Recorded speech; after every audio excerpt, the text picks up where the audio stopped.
All right. What is it, everybody? Keith Jameson, go back here at 2:31 across TV Century. We got a big 6-game EPL slate. I don't have a ton of time at all. So let's just jump right into it. Quick reminder, like, subscribe, comment. Just to make one comment on the slate today. Got freaking crushed. Thank you, Newcastle. Red card, like 7 minutes into the game. Was huge on Newcastle. So just went to hell. But let's bounce back here. So 6 games. Quick reminder, though, too, I think I mentioned this last time, but we have a staggered start. So Liverpool, Everton, and Man City versus Villa, you're only going to have 15 minutes for those games. So I think that there's just 2 lock and load plays. I'll just give it away now. Riyad Mahrez and Trent Alexander-Arnold. And then some plays that from like a cash and optimal perspective, which keep in mind these videos, I'm looking at everything more from like a cash and optimal lens, not so much GPP contrarian pivots. We're looking for floors and guys to build a solid base of our lineups around. So I really think that you're just looking at those guys, maybe Gundogan, maybe Robertson. Definitely can consider Salah and Mane. I think it's tough with just how loaded the midfield and defender is, but I'll leave that up to you. So real quick, let's start with Southampton versus Leicester. Southampton, off of an embarrassing performance versus Liverpool, they're definitely going to respond here at home. Leicester has been surprisingly leaky in the back, so I really do think there are some interesting plays from Southampton. I think the lock and load from them is James Ward-Prowse. He's way too cheap. James Ward-Prowse, in my opinion, outside of a very, very bad away matchup like to City, to Liverpool, to Chelsea, should never drop below 8K. So at 7K, I think he's just a lock and load in your cash lineups. Monopoly of set pieces. We've seen him. He gets out wide. He gets out in these spots of the pitch too, even though he's central. And just everything that he gets here is going to get crossed in the box. Like that's their game plan. And he's going to take a monopoly, take free kicks. He's an outstanding free kick taker. There's nothing not to like about James Ward-Prowse. Lock and load. I think he's probably where the cash games end though on Southampton. I don't think their fullbacks on this slate fit. Their forwards are a little bit too goal dependent. It's not a great matchup. So just James Ward-Prowse, move on. From Leicester, I think James Maddison will be one of the biggest decisions on the slate. We finally saw vintage James Maddison on Sunday, but that was like the best possible matchup, right? Watford at home, off of Watford coming off of a crazy good game versus United, way too high on their laurels. That was the spot Maddison was going to always pop off in as a monopoly set taker. Now he's back here, right? We don't have to worry about Tielemans stealing sets or Ryan Bertrand. Ryan Bertrand seems like he's a lost cause at this point. James Maddison over monopoly set pieces, he's only 8,100. That's a good deal. Like we're used to paying 10K for Maddison. I think that's a huge decision on this because you're going to have some value midfielders. You're going to get some potential rotation with Chelsea where we could get a cheaper midfielder there. So do you want to jam in James Maddison? Now, keep in mind, they are a road dog, plus 188. Like this isn't Leicester minus 150 on the road. They're plus 188. So, it's a very neutral matchup. I'm locking in Ward-Prowse for that $1,100 discount. James Maddison, I think, is one of the pivot points of the slate. Lookman, I think, is very much in consideration for cash 5,500 because he's forward eligible. I've been playing a lot of Harvey Barnes lately. That kind of finally fell off the ship this weekend, but he's only 4,900. I think as like a last man in, I'm definitely okay with that. Sofa here has Vardy rotating for Daka. You're not getting any price help there. Daka is 8,200. Vardy is 8,400. So I don't really think that they're in play here. Outside of GPP, anybody that you think can score is in play. Watford versus Chelsea. Chelsea's biggest favorite on the slate, minus 345, away to Watford, who just got embarrassed by Leicester. We'll see if Watford does respond here. I think this Chelsea lineup is it's beyond important. And the parts that aren't important is right here, okay? So I think there's an outside shot that we could see like a Ross Barkley. Now, if Ross Barkley is in, he's going to be taking some set pieces. And I think he would take over Mason Mount. Ben Chilwell is out. He'd likely take with a split with Marcos Alonso. But Ross Barkley, I just think it's worth mentioning, 6,100. So we would get an attacking guy on a share, if not a majority of set pieces for the biggest favorite on the slate. I think we have to consider that. If he's not in, though, all of a sudden Chelsea just gets really expensive. 8,700 for Reece James. Like, I can't do it, especially now that he didn't take sets. Marcos Alonso took everything this weekend. I think James might have gotten on one, but Lonzo was taken on both sides. So all of a sudden paying 8,700 for James, as much as I love the guy, I don't know if I can do it. And I think that immediately is going to make him contrarian for GPPs. Like nobody wants to spend 9K on a defender. So it's interesting. If you don't see Ross Barkley, I think Marcus Alonso, if this is the lineup, is this a lock and load? Just took a majority of set pieces. We actually get a little bit of a discount on him. Sorry, he's already in my lineup on this, 6,900. Defenders are getting more expensive. They're still technically a little underpriced for their floor, right? If you compare Marcus Alonso's floor to James Madison, they're probably pretty equivalent, okay? And Marcus Alonso is going to save you 1,200. So, and you got on the biggest favorite. Like all of a sudden, if you're not careful, you can just talk yourself out of everybody on Chelsea. And then you go, okay, did I really want to attack a 6-game slate with nobody from the biggest favorite versus, stellar dwellers of the EPL? That's probably not advisable. Lukaku, goal or bust. I don't know if he'd be fit for 90. He's 8,900. I think he's good for GPP, not for cash. Mount like 8,500. Mount is falling further and further on that set piece taking pecking order. So, I think he's involved in a Chelsea stack. I have to see the lineup that he would work in, but I don't really see it. Pulisic, 7,100. That's playable as a forward eligible position. I'm not finding myself with that much salary there, but if I did, I definitely would be interested. For Watford, I'm just skipping.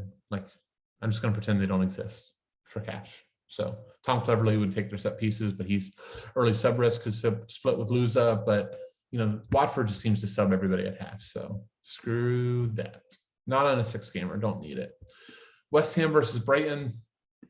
West Ham plus 100 at home. I think that from a cash perspective, Aaron Cresswell, 5,500 has to be discussed. In like a 3-defender build, you're going to do like Trent Alexander-Arnold. If that Chelsea lineup held, you'd probably play Alonso, and then Cresswell, 5,500 is definitely a solid floor. Especially if you this lineup held and you didn't see like a Jared Bowen, that would be really interesting. Pablo Fornals has split and taken some sets. I'm actually curious where he's at.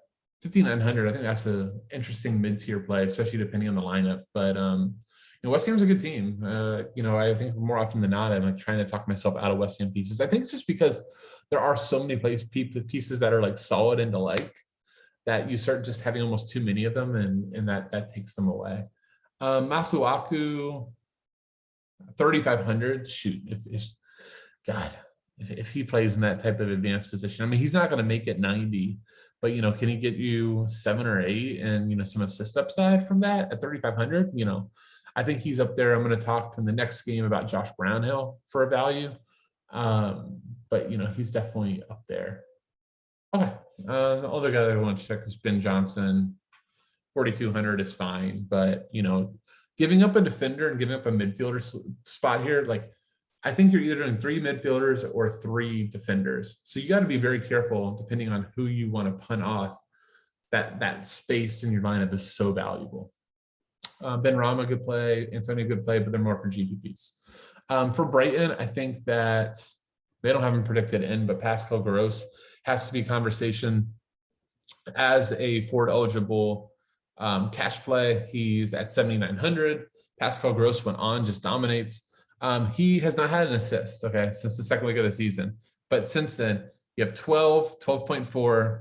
You had a sub appearance versus Liverpool where we got 5.2 in 13 minutes.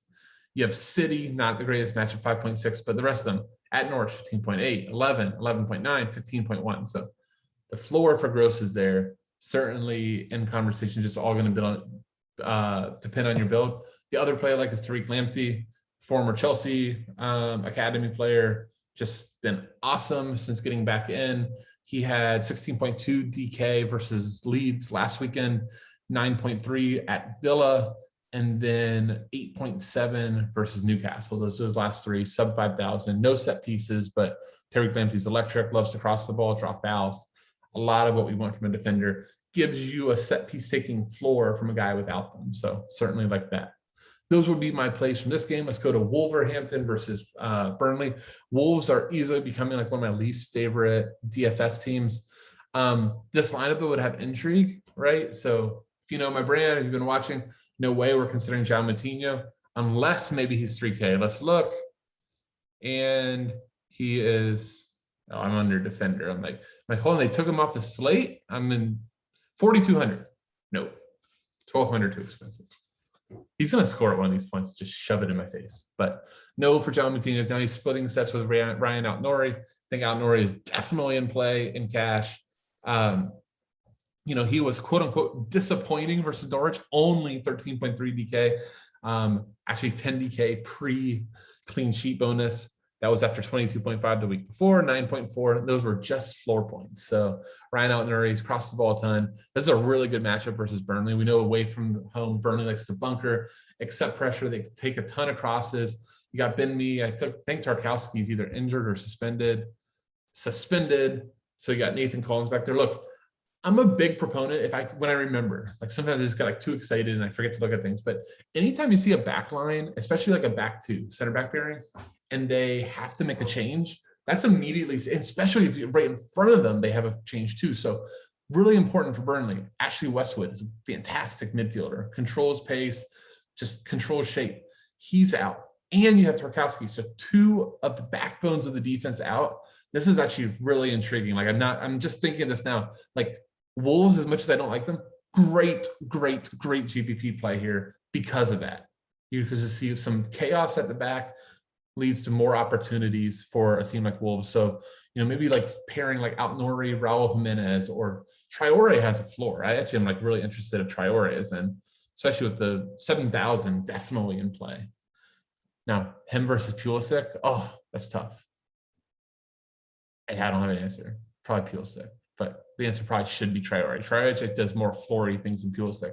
Pulisic just has more upside based on the matchup. That's the cash plays for Wolves. For Burnley, this is going to surprise you, but their sets are probably a split between JBG and Brownhill. Brownhill's really interesting at 3,200. Burnley is like exclusively in swingers these days. So when it's Ashley Westwood, he does these crosses in. It used to be Dwight McNeil here. Johan Gudmundsson has taken corners over him the last two games. So I believe that Gudmundsson would be on them. 5,100 definitely in play as a forward eligible. With McNeil does so many open play things, but I think at 7,700, with recent evidence that he lost sets, I'm probably off of him here. And I would save the 2,600 with Gudmundsson. If I'm there, I'm going to try not to be there anyhow. But Brownhill 3,200 split sets does that Ashley Westwood stuff, right? Ashley Westwood's your classic 6 to 8 DK guy, and if he gets on an assist, now you're looking at 12, 13. Brownhill for 3,200. We're lacking a little bit of upside, center of the pitch. I don't play John Moutinho for 4,200, but would I play a John Moutinho tape for 3,200, especially in this slate with so many places to spend up? Very possibly. Josh Brownhill's your guy. We only have 2 games left. Doing awesome on time. Villa hosting City. Let's just start out. We don't really like to play guys in cash versus City. They're not going to have enough of the ball. So we're off Villa. GPP, sure, YOLO. Let's talk about City. Foden is not going to start. KDB is not going to start. Should free up Riyad Mahrez to be in an elite role. Riyad Mahrez is only in my lineups. I have to go back and look. 8,500. So that's a forward eligible. Like he and Trent Alexander are my 2 first plays into my lineups. And then depending on things, probably James Ward-Prowse. And then probably, all right, pause. I will be right back. All right, to finish. And I have no idea where I left off. So this good part's going to look really, really silly. But the thing I left off is talking about how Mahrez is a lock. So Riyad Mahrez, to me, is the best forward on the slate from a forward perspective. Share set pieces, which, yes, PKs, and just all the offense revolves through him in terms of being a creator. So I think that Villa is going to be very much playing a little bit on the counter, even at home. So this is going to be a good spot for Mahrez to attack. Okay, Gundogan, I think, is the other cash play from City. Here's my thought.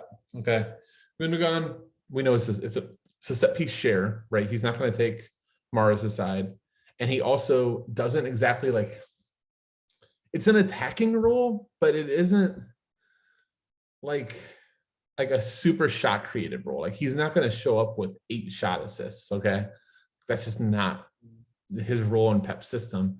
So I think he falls behind like Maddison, Ward-Prowse, and defenders, because I think that we've just seen it with Gundogan that you can just very easily end up with the bad version, which is like 6 to 7 DK. And then also just knowing how deep City is, I just worry that he's even more of a sub risk than the other guys. Like James Ward-Prowse, like the reason I just like love like James Ward-Prowse is locked for 90, unless he gets red card. So that's just kind of my stance I'm going to go on. Rest of City, anybody in City is in play, and anybody that you fade in City is okay too. Like I think Mahrez is the only guy I wouldn't fade here. But like, you know, if Silva scored, if Jesus scored, if Sterling scored, all of that, you know, all could happen. Cancelo, I think it's just maybe a little bit overpriced. I can't imagine playing him over TAA, over Alonso, over Out-Nuri. I actually can't even see him in front of that. So there's City. Everton at Liverpool, the Merseyside derby. Look, I'm just throw something out there. Despite how bad Everton is playing, they always show up for the derby, especially at home in Goodison. I think this might be the last derby in Goodison. Somebody comment on that for me, but I think that might be the last one. So, you know, despite the odds, I do not think that Liverpool is going to go in there and run over Everton at all. That said, I do think Trent Alexander-Arnold will show up with double-digit points because that's what Trent Alexander-Arnold does. His price actually came down. I would have been playing him at 9,000 anyways. So I feel like getting him at 8K is $1,000 discount. So sign me up. I think that Andrew Robertson is also maybe a little underpriced at things like 5,300. Now it's just worth noting that, you know, depending on the game flow, Robertson's the guy that can get pushed back and not like bomb forward. If they need defensive reinforcements, he's the first one to lag back a little bit. But, you know, he's splitting sets with Trent Alexander-Arnold, you know, 5,300 for a minus 278 set taker. You know, that plays wide. Like that's always the short of the list cash play. Salah, Jota, Mane, all in play. If you showed up with any of them in cash, I would not blame you. And if you do not play any of them in cash, I do not blame you either. I don't think any of them are equipped with like super high floors here, but they all have ceilings. They all do have like floors. They probably have 6-7 DK floors. It's just like for the price, is it worth it? Probably not. Thiago, congratulations to all of you that played Thiago on the Sunday. It was a Saturday slate and got me because of it. It was like a 2v2. I went with Borshika and pay down keeper, and a lot of people went with Thiago and pay up for Allison. Thiago, no floor, shows up the goal. I mean, Thiago's a brilliant player to watch, don't get me wrong. But 6,000 for Thiago here is crazy. So don't do it. I think if he very well could get rotated, we could see Oxlade-Chamberlain at 4,600 for a punt forward. I could get on board with that. 1,400 savings, pretty close to the minimum for forwards. Like I'm with you there, but 6,000 for Thiago, not so much. Okay, I think that covers Liverpool pretty good. Just because I don't love Liverpool and I think this could be a close game doesn't mean I'm like gravitating towards Everton by any means. I think, let me just throw it out there. I think Richarlison at 4,900 at least makes me pause and go, he is the annoying, like, pardon my French, but like shit stir type that could totally like show up in this game and give Liverpool some problems. So 4,900, I really don't mind it. It's just like a pure punt forward with some upside. But I don't really think that, you know, especially if he's playing central, he's not going to give you like a floor. You know, you're just kind of YOLOing and just hoping that it's a cheap punt that goes off. Set piece, this has been Andrew Townsend on Monopoly, 7,800. He's just a little too expensive on the slate for that. I play Pulisic, I play Traore, I play a lot of different forwards over him. But, you know, I think that from a contrarian perspective, if you think that, you know, Everton gets a little bit more of the game flow, like Townsend, every time he touches the ball, is going to cross the ball in the box. So, you know, it's not a horrible play by all. Lucas Dean, let's see where they have him priced. I don't think it's a matchup that I want to target him in. Yeah, 5,700. No, just play Out-Nuri if you're going to get there, or drop down and play Robertson. But Dean's fine. Everton's just kind of like Aston Villa and who else was it? I guess it was just Villa and like Brighton, and even like West Ham, where you just sort of like, you know, there's not a lot of meat on the bone there. There's not like a lot that you want to go after. So, all right, I hope that this helped. I think I kind of gave you, you know, at least a solid idea of where I think that the main plays are. You know, all those 2v2s and 3v3s are going to what's decide the slate. Then it's always what happens with lineup shakeups is going to be a big deal. We are in fixture congestion time. Managers are going to be rotating. So, paying attention to whose roles change, who's underpriced, that type of thing is going to be, in a lot of ways make the difference between cashing and not cashing. If you do want additional help, would love to see you in the FSI Discord. Just click the link in the video details. If not, you just enjoy the videos, that's awesome too. We certainly thank you for it. Go ahead, drop me a like, comment, and a subscribe on the YouTube channel. That's really appreciated as well. Good luck tomorrow, everybody. That'll say, see you.